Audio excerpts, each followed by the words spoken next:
अल्हम्दुलिल्लाहि रब्बिल आलमीन वस्सलातु वस्सलाम अला रसूलिहिल करीम अम्मा बाद।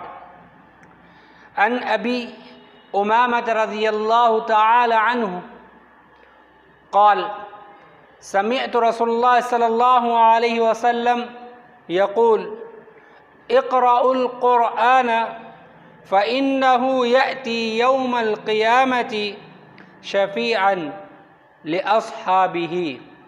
रवाहु मुस्लिम। मुअज़्ज़ज़ सामीईन इकराम और नाज़रीन इकराम, आज मैं वीडियो के ज़रिए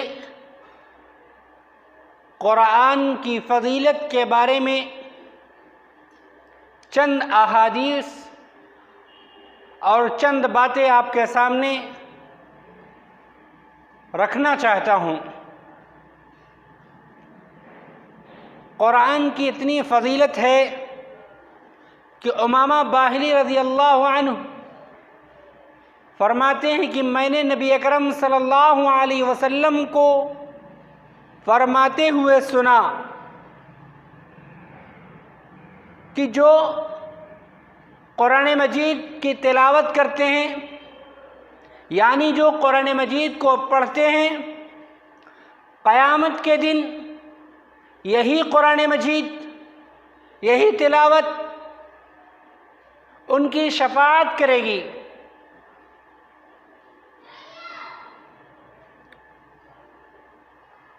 दूसरी हदीस में उस्मान रज़ियल्लाहु ताला अन्हु से मरवी है, अन उस्मान रज़ियल्लाहु ताला अन्हु क़ाल क़ाल रसूलुल्लाह सल्लल्लाहु अलैहि वसल्लम खैरुकुम मन तअल्लमल क़ुरआन व अल्लमह। तुम में से सबसे बेहतर शख्स वो है जो क़ुरआन को सीखे और लोगों को सिखलाए। यहाँ पर अल्लाह रब्बुल आलमीन ने तक़वे की बात नहीं की, अल्लाह रब्बुल आलमीन ने मुजाहिद की बात नहीं की, बल्कि कहा खैरुकुम मन तअल्लमल क़ुरआन व अल्लमह, कि तुम में से सबसे बेहतर शख्स वो है जो क़ुरआन को सीखे और लोगों को सिखलाए। एक इंसान क़ुरान मजीद को उसने सीखा, 1 साल के अंदर, 3 साल के अंदर, 4 साल के अंदर, या उसकी ज़्यादा उम्र हो गई फिर उसने सीखा, तो उसने अपना फ़ायदा किया।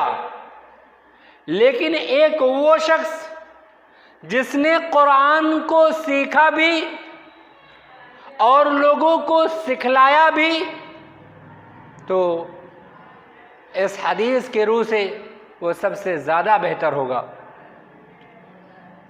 और दूसरी एक रिवायत और है कि अन इब्न अब्बास रज़ियल्लाहु ताला अन्हु अन क़ाल रसूलुल्लाह सल्लल्लाहु अलैहि वसल्लम इन्नल्लज़ी लैसा फ़ी जौफ़िही शैउम मिनल क़ुरआन कल बैतिल ख़रीब। इब्न अब्बास से मरवी है कि नबी अकरम सल्लल्लाहु अलैहि वसल्लम ने फरमाया कि जिसका सीना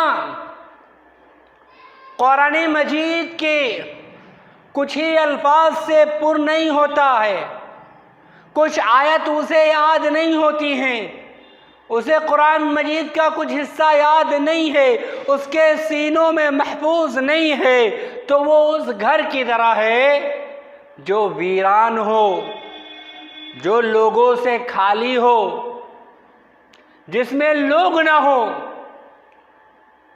इसको तिर्मिज़ी ने हसन कहा है। अब इन तीनों हदीस के रूह से ये बात वाज़ेह हो जाती है कि हमें क़ुरान मजीद की तिलावत करनी चाहिए और ज़रूरी है, हमारे लिए लाजिम है कि हम क़ुरान मजीद की तिलावत करें।